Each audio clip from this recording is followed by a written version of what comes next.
Salut tout le monde, bienvenue au No Wind. Moi c'est Marguerite et aujourd'hui je reçois Fawzi Bichara Adam, c'est le secrétaire général de Stand for Africa au Tchad.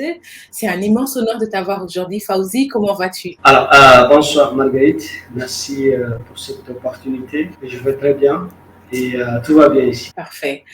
En tout cas, merci beaucoup. Je connais les difficultés techniques et un peu des difficultés de façon générale au Tchad.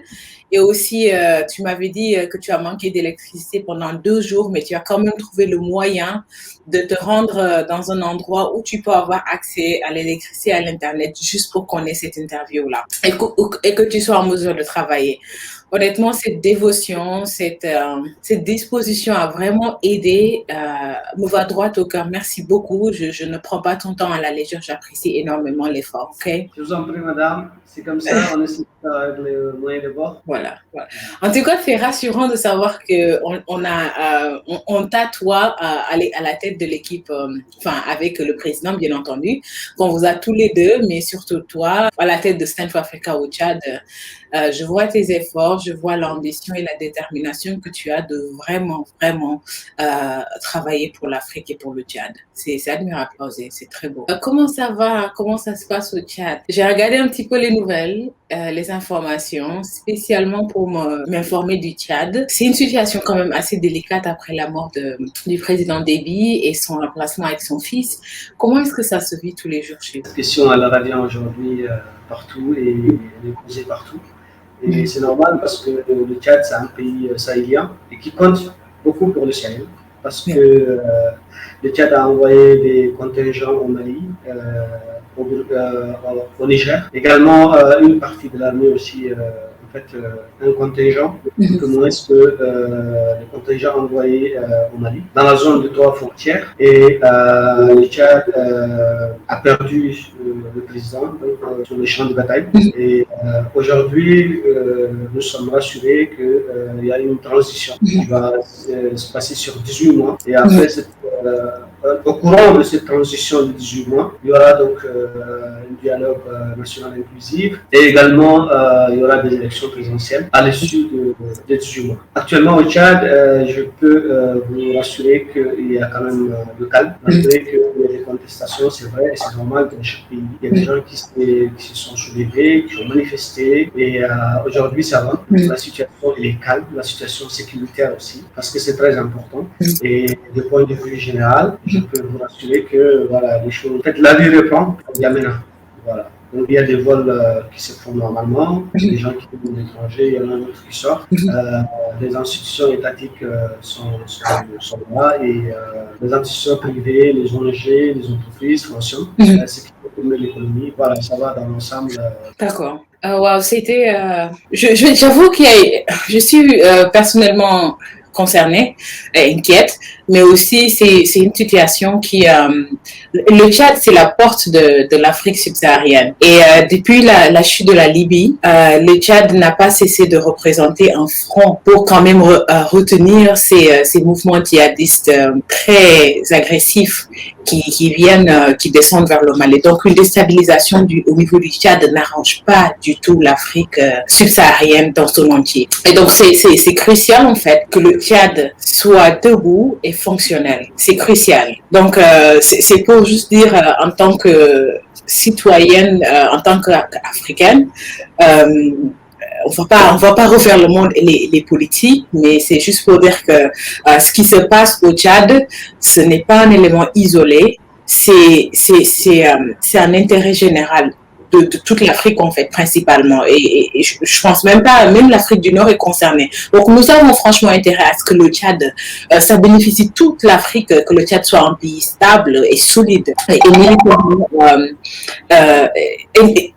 compétent pour continuer de faire le travail que vous faites depuis plus de 30 ans. En tout cas, je tiens à dire merci. Je sais que c'est un petit peu bizarre de dire merci, mais je pense qu'on ne se remercie pas assez, qu'il y a beaucoup de gens qui meurent tous les jours, en Afrique pour les libertés, pour les droits humains. Mais en tant qu'Africain, on ne donne pas cette reconnaissance-là. Mais d'une sœur africaine à un autre, Fawzi, je tiens à remercier ton pays, je tiens à remercier tout le peuple tchadien pour le travail que vous faites. Et je pleure avec vous ces personnes qui sont mortes au combat, qui ont perdu leur vie afin de préserver la paix. Mais la paix tchadienne, c'est la paix africaine. Donc franchement, je suis profondément touchée et attristée par cette situation. Et voilà, c'est mon sentiment. Vous avez bien résumé, et c'est le sentiment des Africains. Ouais. Les Africains. La paix, elle n'a pas de prix. Le Tchad, c'est un pays assez compliqué, avec plus de 200 ethnies. La stabilité, le président, le feu maréchal, a instauré durant le temps. Sauvegarder ça, aujourd'hui, ça serait un challenge pour le Tchad, de montrer quand même à l'Afrique et également au monde entier que voilà, une situation comme ça peut être aussi gérée en interne, et ça se gère très bien, je crois. Et je me comprends très bien sur le Conseil militaire de transition, pour faire une transition normale, une transition comme il se doit, et pour avancer. Il faut qu'on avance. Les Tchadiens, les Africains aspirent aujourd'hui à la paix pour pouvoir développer des activités, pour pouvoir aujourd'hui, pour que les Tchadiens viennent assister à Houston au sommet de lancement officiel. Il faut qu'il y ait quand même la paix de manière générale en Afrique. Ouais. Absolument, absolument. Nous sommes tous concernés. On peut pas. On est dans un monde où il y a cette symbiose, cette interculturalité. Ce qui se passe au Tchad va impacter jusqu'au Sénégal, va impacter jusqu'en Tunisie, va impacter jusqu'aux États-Unis. Donc, nous avons tous intérêt à œuvrer dans le bon sens, à s'assurer qu'il y ait la paix, parce que c'est dans la paix qu'on peut travailler un développement, qu'on peut espérer créer quelque chose de viable et de prospère. Donc voilà, merci d'être là, Fawzi. On va un petit peu parler de toi. On va parler de Stand for Africa. Stand for Africa organise son premier sommet international à Houston du 5 au 8 août 2021. C'est à l'occasion de ce sommet que nous vous présentons les leaders de Stand for Africa, parce que derrière l'organisation, il y a quand même 21 pays. Et quand on dit 21 pays, il y a 21 leaders derrière et toute leur équipe. Donc du coup, Fawzi est là aujourd'hui pour nous parler de Stand for Africa au Tchad, nous présenter son équipe, et on va un petit peu essayer de découvrir qui est Fawzi, ce qu'il fait dans la vie de tous les jours en dehors de Stand for Africa. Parle-nous de tes activités, Fawzi.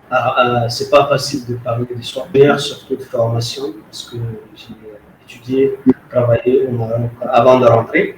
Donc, je fais une formation en ingénierie industrielle ou alimentaire au Maroc. Je suis rentré au Tchad et j'ai travaillé dans diverses entreprises ici au Tchad, allant de domaine de la cimenterie. J'étais responsable de qualité au départ, et du domaine de l'eau minérale, de boissons gazeuses, du conditionnement de l'air en poudre. Actuellement, je suis le chef d'un projet d'appui aux entreprises, aux micro, petites et moyennes entreprises agroalimentaires de l'AFD, Agence française pour le développement, et également de TechDev, qui est une ONG française implantée à Montreuil. Voilà, j'accompagne à peu près 234 petites entreprises qui sont dans le domaine de la transformation agroalimentaire, mais également dans le domaine de la cosmétique. Wow. Notre appui, elle s'est fait de diverses manières. On fait un appui technique, surtout venir au terrain pour voir comment les gens travaillent, les conditions de travail. Est-ce que, par exemple, l'espace de travail, par exemple, est-ce qu'on respecte un peu le prérequis quand même, le BABA, comme on dit, d'une production, d'une transformation normale. Et également, nous, on oriente les unités de transformation vers des fournisseurs d'emballage, des fournisseurs des équipements. Et également, on les met en relation à travers des journées, des adhérents qu'on organise chaque 6 mois.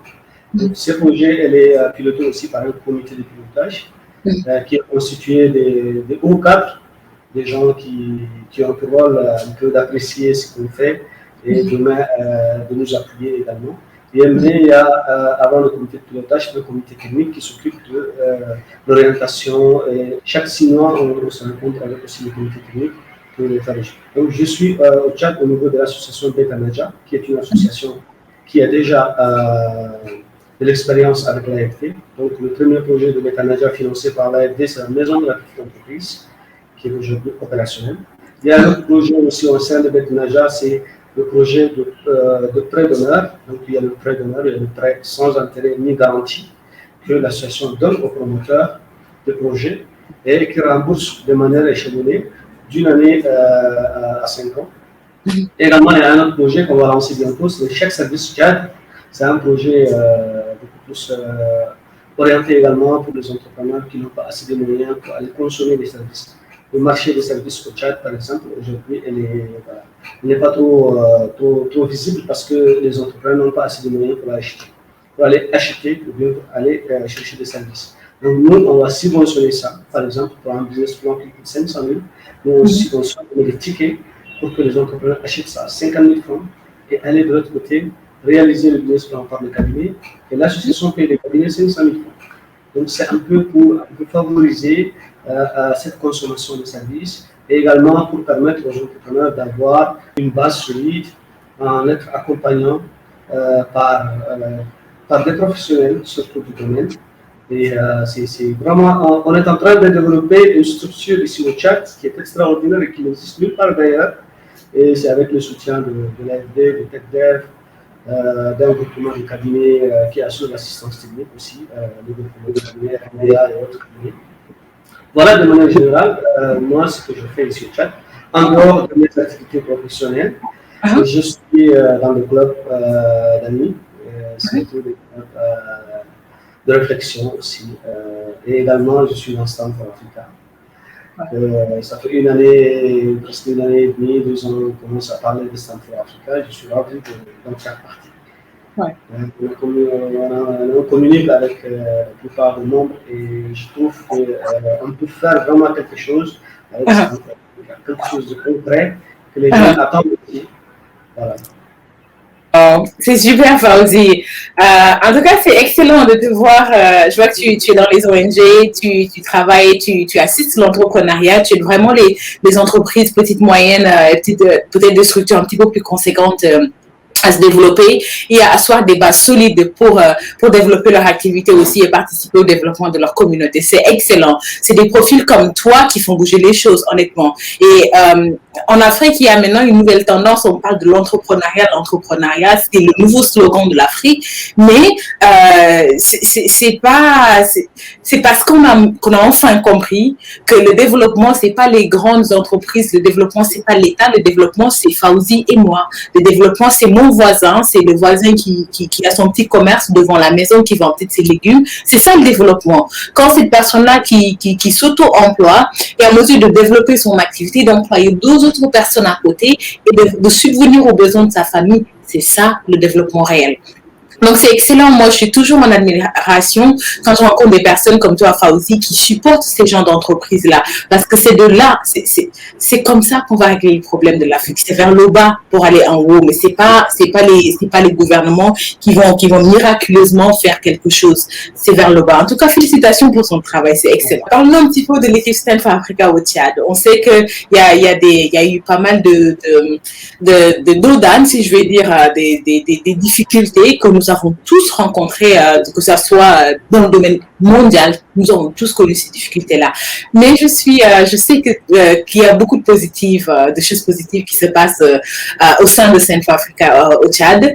S'il te plaît, dis-nous un petit peu plus.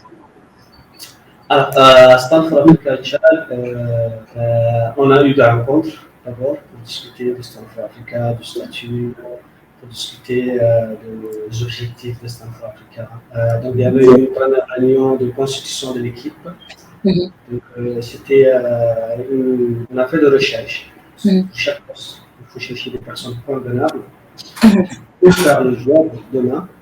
Et nous avons rencontré des personnes de gauche à droite avant de discuter et de finaliser quand même l'équipe de Stanford Africa Tchad. On a eu notre première rencontre. Discussion, d'échanges, de compréhension sur le Stanford Africa. On a eu d'autres rencontres aussi pour revenir discuter un peu. Et après, il y avait certainement, vous connaissez très bien, Covid-19 qui est venu pour casser tout. Donc, on avait vraiment bien commencé. Mais avec la situation mondiale, avec la pandémie de Covid-19, on a arrêté un peu les activités parce qu'il n'y avait pas assez de rencontres et tout. On est en communication. La semaine dernière, on s'est réunis également pour discuter un peu du sommet de Houston, également des candidatures et tout. Donc, Stanford Africa, l'équipe est là. On est en contact permanent. On a un groupe WhatsApp, c'est vrai, on communique quelquefois. Nous sommes actuellement arrivés au stade de dossier de sponsoring. On a déposé des dossiers de sponsoring, on est ciblé, on a pas de réponses, mais en même temps, également, on a commencé déjà à contacter un peu les chefs, leur parler de Centrafrica, pour les orienter également vers la page Facebook de Centrafrica, pour qu'ils commencent à s'imprégner davantage et à revenir demain pour discuter des modalités, comment aller assister au premier sommet qui sera un sommet historique de Centrafrica global. Yeah.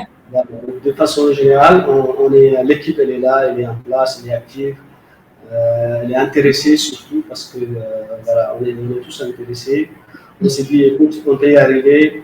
Voilà, notre objectif, c'est d'aider les gens. On peut aider, on peut aider. Je vais rebondir sur ce que tu as dit et inviter les sponsors. J'encourage les entreprises qui sont au Tchad de soutenir et de sponsoriser l'équipe de Stand for Africa au Tchad. Donc voilà, l'équipe de Stand for Africa du Tchad va venir représenter Stand for Africa aux États-Unis et va rencontrer d'autres pays. Hein. Il y a 21 pays au sein de Stand for Africa. Donc nous vous invitons à soutenir sponsor, nous invitons à soutenir l'équipe de Stand for Africa au Tchad, de les aider à venir représenter le pays de manière exceptionnelle. Et aussi au passage, sachez que quand vous soutenez l'équipe du Tchad, vous soutenez en fait 21 pays dans le monde, vous soutenez Stand for Africa en entier. Stand for Africa, c'est aux États-Unis, c'est au Canada, c'est en Europe, c'est majoritairement en Afrique et on a une représentation, je pense, en Asie. Donc c'est vraiment cette grande organisation qui vise à regrouper les enfants du continent qui sont dans la diaspora et à l'intérieur du continent. Voilà. Donc voilà, soutenez-nous, c'est le moment, c'est l'Afrique à l'honneur, c'est nous avec nous-mêmes. Nous travaillons entre nous-mêmes, nous constituons ce réseau d'entrepreneurs, d'investisseurs africains, afro-américains, caribéens. C'est ça, Stand for Africa. C'est de s'assurer que toute cette communauté issue d'Afrique soit en train de se retrouver, de discuter et enfin que les retombées économiques et financières bénéficient notre continent. Donc, comment est-ce que tu vois Stand for Africa dans 10 ans ou 20 ans, par exemple?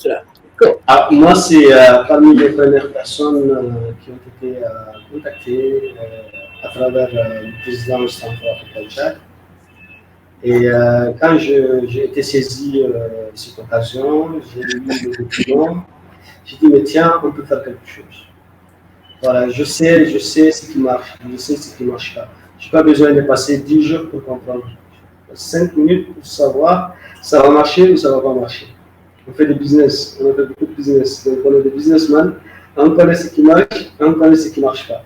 Pour moi, Stand for Africa est venu à point nommé. Cette liaison entre les Africains de la diaspora, les Africains qui sont de l'autre côté, aux États-Unis ou de manière générale, en Asie ou bien en Afrique, cette liaison entre les Africains de la diaspora, les Africains qui vivent en Afrique, ça va être une liaison magnifique parce que donner l'opportunité à ceux qui sont dans la diaspora, revenir investir, revenir vivre en Afrique, et donner l'opportunité à ceux qui sont en Afrique, aller travailler, aller étudier, aller faire du sport, par exemple. Le meilleur joueur, on peut dire, que ce soit dans le football ou bien dans le basketball, qui peuvent, après beaucoup des étapes, aller continuer, par exemple, le meilleur bachelier, par exemple, que ce soit du Tchad ou du Burkina, peuvent accéder aussi à des universités qu'on n'a jamais espéré ou rêvé même d'accéder, par exemple. Donc ça, c'est des choses concrètes que Stand for Africa peut faire et peut bénéficier beaucoup des Africains. Moi, dans 10 ans, je vois Stand for Africa comme une organisation internationale, comme FAO, qui œuvre dans ces activités-là spécifiques, et qui fait cette liaison vraiment très magnifique, et beaucoup de gens attendent, parce qu'on a des talents en Afrique, on a des talents cachés, des talents parfois, je peux dire, gaspillés, comme ça. Et ces talents-là peuvent aller de l'autre côté, évoluer, découvrir une autre culture. Et de l'autre côté, on a entre guillemets, des Africains qui sont perdus, qui peuvent aussi revenir ici, retrouver la trace de leurs ancêtres, retrouver un terrain vierge, peut-être qu'ils peuvent investir. Donc cette jonction-là, Stanford Africa serait actuellement l'unique organisation qui va faire ça. Et dans 10 ans, essayons juste, imaginons qu'il y a 10 personnes dans chaque pays. Donc on a 21 pays, ça fait 210 pays. Le 210 pays, chaque année, si on a 10 personnes qui vont quitter l'Afrique pour aller assister à ce sommet-là, aller rencontrer au niveau de ces sommets 10 personnes, donc on a 10, ça fait 210 fois 10, ça fait 2100. Et imaginez que de l'autre côté, s'il y a 10 personnes de la diaspora qui vont venir investir dans le. Au moins, on peut supposer 10 personnes de chaque pays qui vont revenir chaque année. On a 210 personnes. Donc ça fait un nombre extraordinaire. En 10 ans, on peut aller dans le 1000, dans le 2000, dans le 3000 personnes. Donc cette jonction-là, c'est Stanford Africa qui veut le faire. Parce qu'aujourd'hui, il y a beaucoup de gens qui sont dans la diaspora, qui nous contactent parfois. Il y a beaucoup d'amis qui me disent, écoute, qu'est-ce que je peux faire là-bas? Moi, j'ai envie d'investir, mais est-ce que je peux investir dans tel domaine? Donc, il y a des gens qui se posent des questions. On a des jeunes ici qui sont soit des étudiants, soit des élèves qui disent, ah, je vais aller étudier aussi. Moi, je vais aller étudier aux États-Unis. Et comment faire? Je ne sais pas.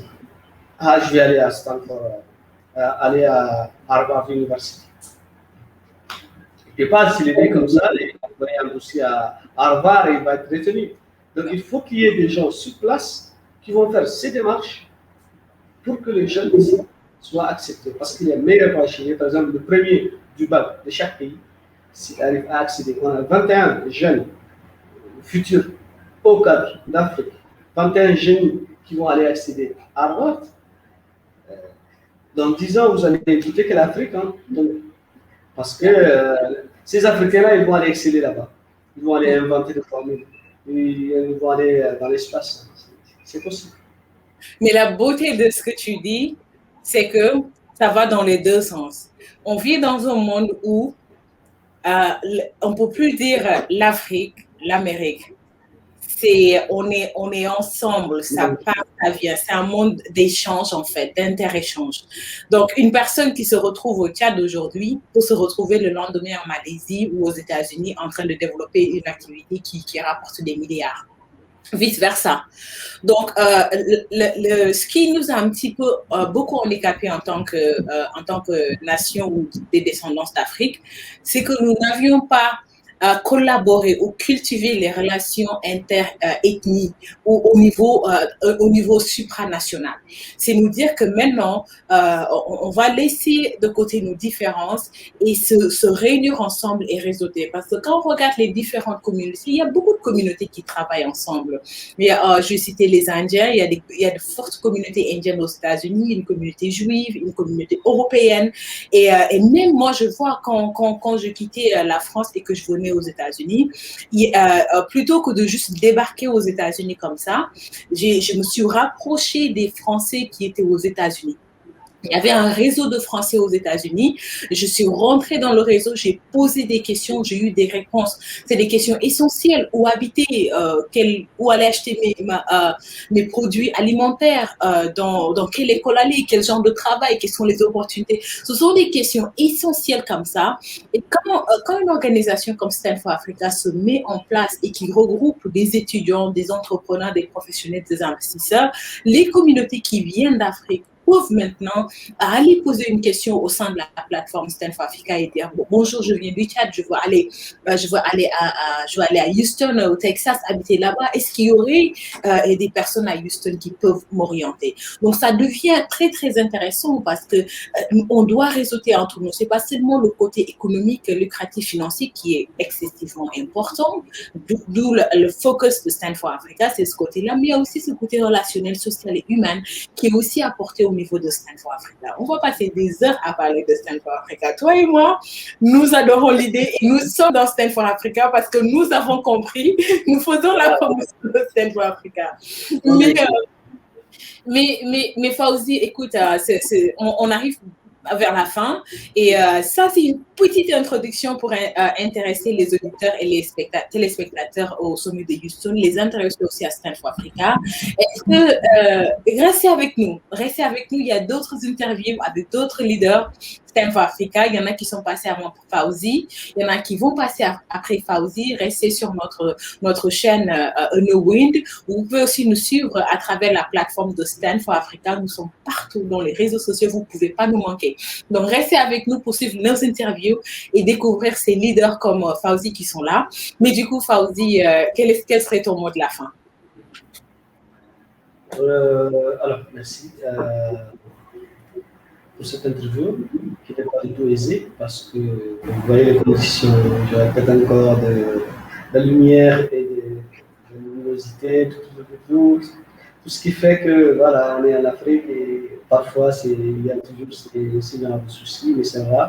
Alors le mot de la fin, je le dis aux jeunes, parce que c'est vrai, je suis jeune, mais je le dis aux jeunes de chercher partout pour venir auprès de Stand for Africa. Stand for Africa dans tous les pays existe. C'est la prochaine Stand for Africa, savoir quelles sont les démarches et tout, après parce qu'il y aura la procédure de candidature et autres, et aller participer à ce premier sommet. Allez voir. Donc, en fait, ce qui va se passer là-bas, c'est que sûr, nous, on va y aller, on va voir, ça va être extraordinaire. Donc, je recommande à tous les jeunes entrepreneurs, à tous les jeunes chefs d'entreprise, à tous les jeunes passionnés